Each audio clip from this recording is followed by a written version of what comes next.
ಪ್ರಶ್ನೆನ ಅವ್ರಿಗೆ ಕೇಳಿದ್ರೇ ಒಳ್ಳೆಯದು. ಯಾಕೆಂದರೆ ಅವರು ಹಿರಿಯರಿದ್ದಾರೆ. ನಾವು ಪಕ್ಷ ನಾವು ಒಂದೇ ಒಂದು ಸಿಸ್ಟಮ್ಮು ನಾನು ಹೇಳ್ತಾ ಇದ್ದೀನಿ. ಯಾವುದೇ ಡಿಸಿಷನ್ ಆಗಬೇಕಂದ್ರೂ ಹೈಕಮಾಂಡ್ ಅನ್ನೋದು ನಮ್ಮ ಪಕ್ಷದಲ್ಲಿದೆ. ಹೈಕಮಾಂಡ್ ಏನು ನಿರ್ಧಾರವನ್ನು ತಗೊಳುತ್ತೆ ಅದನ್ನು ಗೌರವದಿಂದ ನಾವು ನಡ್ಕೊಳ್ಬೇಕಾಗತ್ತೆ. ಅದು ನಮ್ಮ ಕರ್ತವ್ಯ.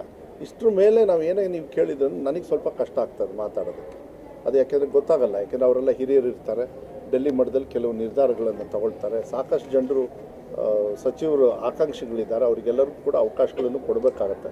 ಅದನ್ನೆಲ್ಲದನ್ನೂ ಅವರು ಪಕ್ಷ ತೀರ್ಮಾನ ಮಾಡೋದಕ್ಕೆ ನಾವೆಲ್ಲ ಯಾವತ್ತೂ ಕೂಡ ಅದಕ್ಕೆ ಗೌರವವನ್ನು ಕೊಡ್ತಕ್ಕಂಥದ್ದು ವ್ಯವಸ್ಥೆನ ಮಾಡ್ತೀವಿ. ಈಗ ಬೈ ಚಾನ್ಸ್ ಇಲ್ಲ, ಒಂದು ನಿಮಿಷ, ಕಾನೂನಲ್ಲಿ ಮಾಡೋದಕ್ಕೆ ಇರ್ತದೆ ಒಂದು. ಈಗ ಮಾಡಿಲ್ಲ ಅಂದರೆ ಏನು ಪ್ರಶ್ನೆ ಇರ್ತಿತ್ತು ನಿಮ್ಗೆ? ಈಗ ಒಂದು ಸಲ ಅಲ್ಲ, ಅದನ್ನು ನೀವು ಯಾಕೆ ಆ ಥರ ತೀರ್ಮಾನ ತನಿಖೆ ಆಗಬೇಕಲ್ವಾ? ಈಗ ನಾನೇ ಒಬ್ಬ ಸಚಿವನಾಗಿ ಅದ್ರ ಬಗ್ಗೆ ನಾನು ಏನೇ ಮಾತಾಡಿದ್ರು ತಪ್ಪಾಗುತ್ತೆ ನಂದು. ನಾನು ಕೇಸ್ ಬಗ್ಗೆ ನಾನು ಮಾತಾಡೋದಕ್ಕೆ ಹೋಗೋದಿಲ್ಲ.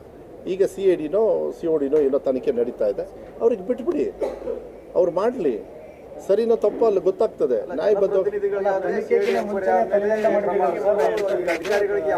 ಜನಪ್ರತಿನಿಧಿಗಳು ಇನ್ವಾಲ್ವ್ ಇದ್ರೂ ಕೂಡ ಆಕ್ಷನ್ ತಗೊಳ್ತಕ್ಕಂಥ ವ್ಯವಸ್ಥೆ ನಡೆಯುತ್ತೆ.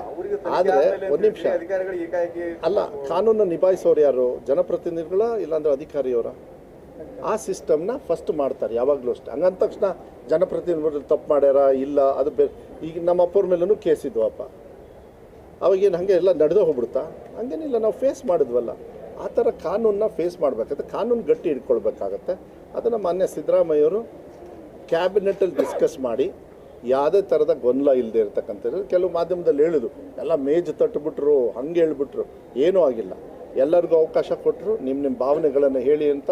ಅದನ್ನು ಈ ಸಂದರ್ಭದಲ್ಲೂ ಅಷ್ಟೇ, ಯಾವುದೇ ಸಂದರ್ಭದಲ್ಲಿ ಮಾನ್ಯ ಮುಖ್ಯಮಂತ್ರಿಗಳು ಎಲ್ಲರಿಗೂ ಅವಕಾಶಗಳನ್ನು ಕೊಡ್ತಾರೆ. ನಾವೆಲ್ಲ ಹೇಳಿದ ಮೇಲೆ ಅವ್ರಿಗೆ ತೀರ್ಮಾನಕ್ಕೆ ನಾವು ಬಿಡಬೇಕಾಗತ್ತೆ. ಯಾಕೆಂದರೆ he is the head of the state ಆಗೋದ್ರಿಂದ ಅವ್ರು ಏನು ಡಿಸಿಷನ್ ತೊಗೊಳ್ತಾರೆ ಅದ್ರ ಮೇಲೆ ಅವ್ರು ತೊಗೊಳ್ಬೇಕಾಗುತ್ತೆ. DPR ಅವರಿಗೆ ಬರ್ತದೆ.